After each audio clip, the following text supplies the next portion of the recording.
Hello, hello. Welcome to the Awful and Awesome Entertainment Wrap, episode 338. I'm Abbas, And I'm Nainika.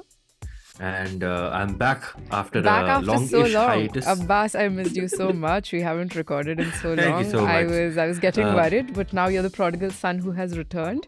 And I'm sure the listeners will be very happy to see you back. How have you been and how has your media journey been? Have you watched interesting things in the time that you were away from us? I actually have, so we're recording this on the 23rd of January. Yes. And speaking of things that you've seen that have excited you, I think yesterday was the grand opening of the biggest, most Yes, a iconic very thing that has interesting happened media in spectacle. India, in the history of India ever. So that definitely was something interesting that I watched. Apart from that, yes, we'll be discussing about some interesting things that I have watched and also you have watched. But shoot, I wanted to say something and now it's totally escaped me because we were talking about something else. It's okay. Anyway, You're not so used to being on Awful and Awesome because you've been away for so long. So these mishaps can yeah, be avoided. no, I was gonna say the line. So I say the line that when the guards are away, the Yes. inmates will play. And I was gonna say your favorite inmate is back after a long hiatus.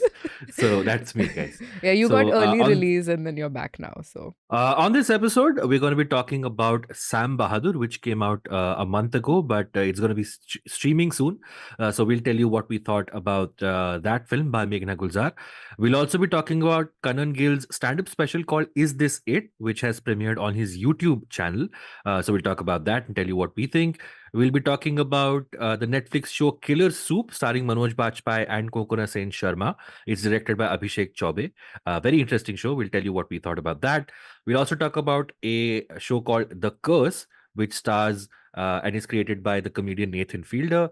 We'll also tell you our views of a Netflix movie that's coming up called The Hitman.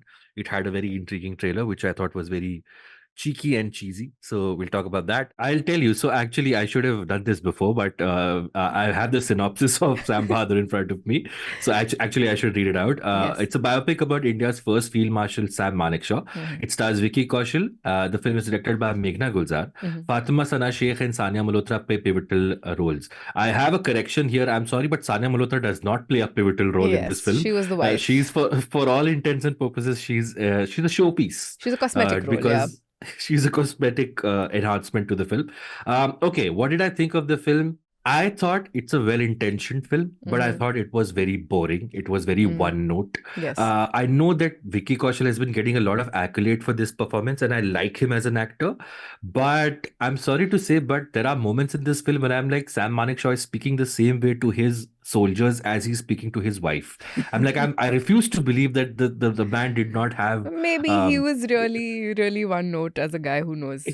I refuse to believe that. Okay, give me something, some humanity to Sam Manekshaw.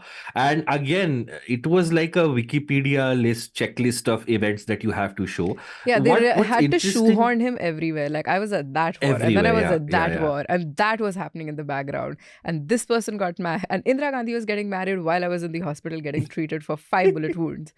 Okay. Sure. Crossover episode. This is the problem with crossover episode, your whatever Marvel crossover style movie making. Everybody's got to shoehorn 50 references. Like I'm so glad you brought up Marvel and DC because superhero films have been, your curse is starting to work and superhero films have been on a bit of a dip lately. As I keep saying, the arc of the universe is long and it always bends towards what I think. So, No, so sorry, but what is the point about crossover film? That whole thing that they tried to shoehorn so many, historical references. There was this one scene where he's in the hospital, he's been gravely injured in a war, and he's listening to the radio, and the radio news is that, Pandit Jawaharlal Nehru's daughter got married. And because, they're trying to set up to the fact that they eventually, Sam Bahadur and Indra will really be busting, heads. Yeah. Which weirdly they play up a lot because that's like the interval block that these two personalities going against each other. Yeah. But I was talking about, there's this interesting trend. Another thing I didn't quite like was that like Sam Manekshaw was a Parsi, right? Yes. And they could have played up the idea of this man who's again comes from a minority community in India. The Parsis are famously very close knit about their way of life and their faith. But in the film, you see that he speaks to the Sikh regiment in Punjabi. Yes. He speaks like whichever area of the country he goes to, he speaks to the people and the soldiers in their language. So they could have delved into how Sam Manekshaw, who being a Parsi, would approach this. How did he win over the trust of a lot of the soldiers in India? Yes, which was also another interesting thing of like this alternate myth making that we're trying to do currently with our cultures and our movie making. I mean, there's this thing now that India, you don't make biographies, you make hagiographies, which is just like you sort of play up the person and their good deeds rather than picking up the But I suppose it's also just we're hungry for that sort of cultural ideas, worship. I guess. Like because I mean, because usually what you see and the kind of culture we live in, the fact that there's an aggressively like somebody from a very clearly from a minority community that holds on to their faith but is still honest about blending in. And the fact that, when the partition is happening, they ask him that, you're not, Hindustan is for Hindus, but you're not one. And he's like, I grew up in Amritsar, I'm working in Delhi, my wife's from Bombay, where do you expect me to go if not be here for longer? So that was very interesting that again. So we have an announcement to make. The Ram Temple's inauguration by no other than the Prime Minister himself is expected to bring with it a development boom for the tranquil town.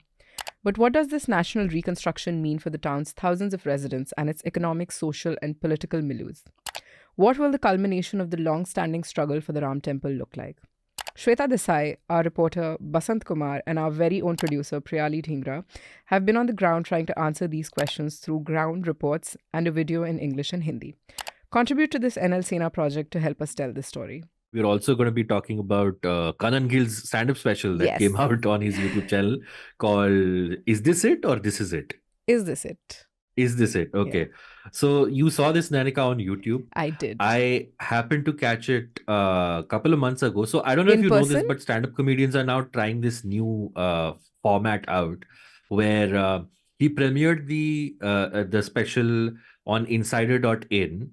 Okay. Or you could actually you could buy a ticket in quotes to the special, which essentially means you would get the link to watch it, but you could only watch it for I think 3 days. You had to watch it in 72 hours, and then the special would go away. I didn't know that that's what they were doing in the comedy scene. Yes.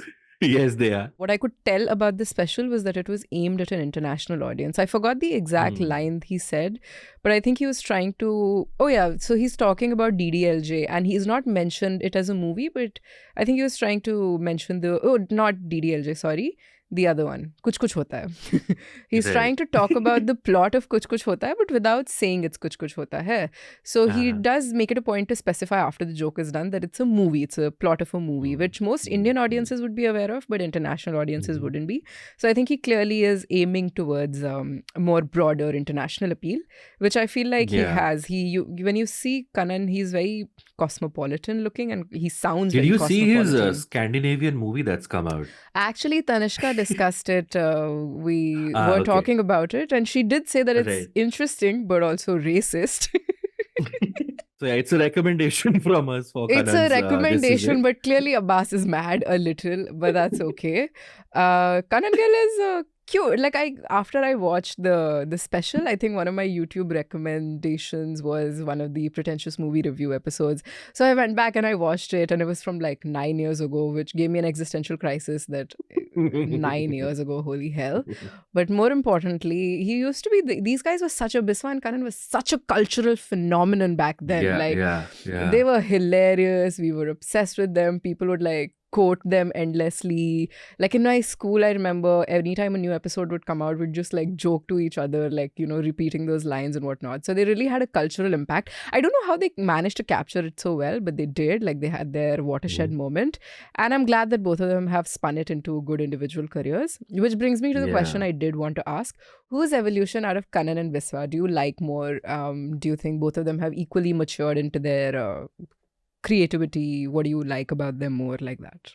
That's a difficult question. Like, I remember when we were discussing the Biswa special, I remember saying I liked it because it was vintage Biswa, whereas you thought that it was very much the same old. So I think, this is a very weird analogy, but if I were to compare the two or I chart their trajectory, Biswa has kind of become like the massy Bollywood entertainer, whereas Kanan has taken the more sort of, very niche audience route. Prestige. Yes. I won't say art film, but prestige, well-made. Definitely. I film. feel like in Kanan's case, he doesn't play to the audience as much. I think like he doesn't give as much of a shit about where he makes himself purposely illegible so that, the audience that there's a certain natural selection of the kind of audience he gets. Okay, that's all you're going to get on the video version of this episode. If you want to know what we thought of Killer Soup, The Curse, the trailer for The Hitman, do download the News Laundry app or head on to the News Laundry website and you can listen to the rest of the episode.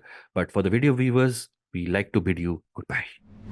Journalism at News Laundry is powered by the public, because when the public pays, the public is served. Visit newslaundry.com/subscription and pick a payment plan of your choice. Pay to keep news free and independent. Your future, and indeed the future of democracy, depends on it.